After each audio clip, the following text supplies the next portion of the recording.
Hi friends, మా అమ్మ Maggi చేస్తుంది ఫ్రెండ్స్. బ్రేక్ఫాస్ట్కి తినలేదు, ఇంకా తినడానికి చేస్తుంది. హాయ్ బోల్. Hi friends.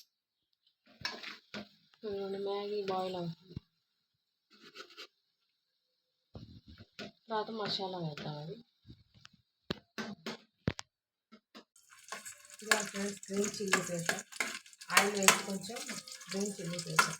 ఇలా ఫ్రై అయిన తర్వాత మ్యాగీ వేద్దాం, మసాలా వేద్దాం. వేస్తాం తర్వాత మసాలా వేద్దాం.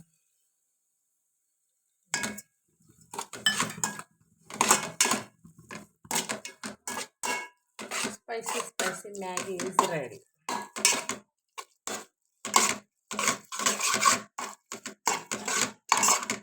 కొంచెం టమాటా కూడా వేసుకుంటే ఇంకా టేస్ట్ ఉంటుంది. టమాటా వేద్దాం ఫ్రెండ్స్. చిల్లీస్ వేసాను, గ్రీన్ చిల్లీస్. ఇంకా అంతే, మ్యాగీ ఈజ్ రెడీ.